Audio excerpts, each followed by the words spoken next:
সাকিব আল হাসান এমন একজন মানুষ, আল্লাহর অশেষ রহমত, মাননীয় প্রধানমন্ত্রীকে ধন্যবাদ দিতে হয় যে তিনি আমাকে সাকিব আল হাসান এমন একজন মানুষ, সে পুলিশ এবং বিসিবির কর্মকর্তাদের সামনেই আমাকে মারতে আসছিল। আমি আপনাদেরকে একটা জিনিস বলতে চাই, তারে দিয়ে এই দেশের ভালো কিছু হইতে পারে না। আমি সেদিন যেদিন সে আমারে মারতে আসছিল, আমি কাউরে বলি নাই। আমি মনে করছি থাকো, আল্লাহর কাছে বিচার দিছি যে এই ধরনের বাংলাদেশ ক্যাপ্টেন্সি পর্যন্ত ক্রিকেটের ক্যাপ্টেন হিসেবেও সে মনে করলাম যে এই ধরনের মানুষ যদি বেয়াদব হয় তাহলে তারপরে আর বিচার দেওয়ার জায়গা থাকে না। ব্যারিস্টার সুমনকে কেন মারতে গেলেন সাকিব আল হাসান, তা আজকের এই ভিডিওর মাধ্যমে প্রকাশ করলেন সাকিব আল হাসান সংসদে মাননীয় প্রধানমন্ত্রীর সামনে। তো বন্ধুরা চলুন তার আগে দেখে আসি ব্যারিস্টার সুমনের সাথে সাকিব আল হাসানের কি হয়েছিল সেই দিন, মূলত ঘটনাটা কি আর কেন মারতে গেছিলেন সাকিব আল হাসান ব্যারিস্টার সুমনকে। চলুন তা আমরা স্ক্রিনে জানবো ব্যারিস্টার সুমনের কাছ থেকে, তারপরে আমরা চলে যাব সাকিব আল হাসানের কাছে। সাকিব আল হাসান এমন একজন মানুষ, কোন ধরনের সমালোচনা সহ্য করতে পারেন না। কিছুদিন আগে তার সাথে আমার দেখা হয়েছিল, আমি দেখি নাই।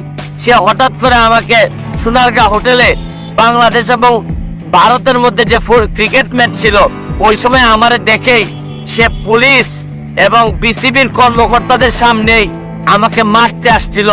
আমি আপনাদেরকে একটা জিনিস বলতে চাই, শুনেন, যদি সাধারণ মানুষ যেভাবে বিচারের মুখোমুখি হয়, সাকিব আল হাসানের মতো মানুষকে যদি একটা মানুষ যদি দেশ বিক্রি করে দিত চিন্তা না করে, এই ধরনের জিনিস যদি সে করতে পারে তাহলে তারে দিয়ে এই দেশের ভালো কিছু হইতে পারে না।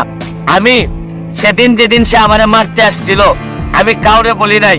আমি মনে করছি থাকো, আল্লাহর কাছে বিচার দিছি যে এই ধরনের বাংলাদেশ ক্যাপ্টেন্সি পর্যন্ত ক্রিকেটের ক্যাপ্টেন হিসেবেও সে মনে করলাম যে এই ধরনের মানুষ যদি বেয়াদব হয় তাহলে তারপরে আর বিচার দেওয়ার জায়গা থাকে না। আমি দাবি জানাবো সরকারকে, তাকে ঠিক করেন, তাকে মানুষ বানান, আর না চাইলে সে এই ধরনের কাজ করতেই থাকবে।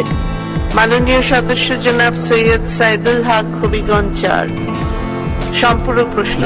যে সাকিব আল হাসান আমাদের একজন নামি দামি ক্রিকেটার, যার জন্য আমরা গর্ববোধ করি।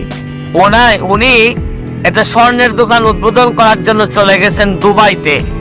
তো আমরা যে কোনো সেলিব্রিটি যারাই আছে না কেন তাদেরকে কেউ দাওয়াত দিলে চাইতেই পারে। আমি সাকিব আল হাসানের কোনো দোষ এই পর্যন্ত দেখি না।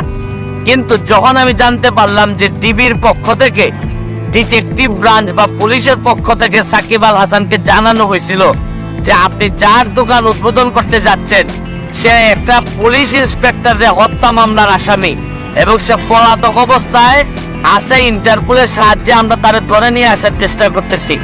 আপনি তার দোকান উদ্বোধন করতে যাচ্ছেন, তারপরও সাকিব আল হাসান শুনেন নাই। আমার কাছে মনে হয়েছে যে এটা যে একটা অপরাধ, উনি জানেন কিনা যে সেলিব্রিটি হইলে কি তার কোনো অপরাধের বিচার হবে না। আপনাদেরকে একটা জিনিস বলতে চাই, সাকিব আল হাসানের যারা ফলোয়ার আছেন তাদের প্রতি বা তার ফ্যান যারা আছেন তাদের প্রতি সম্মান রেখে একটা কথা বলতে চাই যে সাকিব আল হাসানকে আপনারা জানেন যে কিছুদিন আগে আমি একটা ভিডিও করে তারা অনুরোধ করছিলাম যে জুয়ার সাথে যেন সে সম্পৃক্ত না হয়। জুয়ার সাথে সম্পৃক্ত না হওয়ার জন্য বলছিলাম যদি 3 লাখ টাকা লাগে আমি 3 লাখ টাকাও দিতে রাজি। শুনেন, সাকিব আল হাসান এমন একজন মানুষ, কোন ধরনের সমালোচনা সহ্য করতে পারেন না। কিছুদিন আগে তার সাথে আমার দেখা হয়েছিল, আমি দেখি নাই। সে হঠাৎ করে আমাকে সোনারগাঁ হোটেলে বাংলাদেশ এবং ভারতের মধ্যে যে ক্রিকেট ম্যাচ ছিল ওই সময় আমারে দেখেই সে পুলিশ এবং বিসিবির কর্মকর্তাদের সামনেই আমাকে মারতে আসছিল এবং আমেরিকান কিছু লোকজন এখানে ছিল যাদের সাথে দেখা করতে আমি গেছিলাম, তাদের সামনে সে সবাইকে ইগনোর করে আমারে মারতে আসছিল। আমি কিছু বলি নাই। পুলিশরা এসে আমারে বললো যে বাদ দেন ভাই, সে সেলিব্রিটি, তার কথা বললে লাভ নাই। এবং আমিও মনে করছিলাম যে সেলিব্রিটি মানুষ, তার যদি কিছু অপরাধ করে আমি যদি মাইরও খাই আপনাদের কার কাছে বিচার দিব, তারপরও কোনো কথা আমি বলি নাই। কিন্তু আজকে আমার কাছে মনে হয়েছে জুয়া থেকে শুরু করে আজকে তার এই দুবাইতে উদ্বোধন করা পর্যন্ত আমার কাছে মনে হয়েছে যে বিদ্যান যদি আপনার খারাপ মানুষ হয় তাহলে পরিত্যাজ্য। সে যত কোয়ালিফাইড লোকই হোক, সে যদি মানুষ হিসাবে যদি ভালো না হয় তাইলে তার ফ্যান আর হওয়ার সুযোগ নাই। আমি আপনাদেরকে একটা জিনিস বলতে চাই, শুনেন, যদি সাধারণ মানুষ যেভাবে বিচারের মুখোমুখি হয়, সাকিব আল হাসানের মতো মানুষকে যদি তারা যদি এই বাংলাদেশের মানুষকে শুধু টাকার জন্য যদি এই ধরনের মেসেজ দেয়, তাইলে কিন্তু বাংলাদেশে আপনি কোনোদিন সোনার বাংলা বানাইতে পারবেন না। কারণ ভালো ফুটবল খেলে, ভালো ক্রিকেট খেলে একটা মানুষ যদি দেশ বিক্রি করে দিত চিন্তা না করে, এই ধরনের জিনিস যদি সে করতে পারে, তাহলে তারে দিয়ে এই দেশের ভালো কিছু হইতে পারে না। আমি সেদিন যেদিন সে আমারে মারতে আসছিল, আমি কাউরে বলি নাই, আমি মনে করছি থাকুক, আল্লাহর কাছে বিচার দিছি যে এই ধরনের বাংলাদেশ ক্যাপ্টেন্সি পর্যন্ত ক্রিকেটের ক্যাপ্টেন হিসেবেও সে মনে করলাম যে এই ধরনের মানুষ যদি বেয়াদব হয়, তাহলে তারপরে আর বিচার দেওয়ার জায়গা থাকে না। আজকে আমার মনে হয়েছে দুই এক কথা বলা দরকার। তাকে যারা ফলো করেন, তার যারা ফ্যান, তাদেরকে একটা অনুরোধ করব, তাদেরকে বলেন যে দিনে 8-10 ঘন্টা ক্রিকেটের পিছনে সময় দিয়ে ভালো ক্রিকেটার হওয়ার সাথে 1 ঘন্টা সময় দিক, যে ভালো মানুষ হোক। মানুষ না হইলে এই ধরনের মানুষের বাংলাদেশে প্রয়োজন পড়ে না। আজকের মতো বিদায় নি। তো বন্ধুরা, পরবর্তী পার্টে দেখানো হবে কেন মারতে গিয়েছিলেন সাকিব আল হাসান ব্যারিস্টার সুমনকে।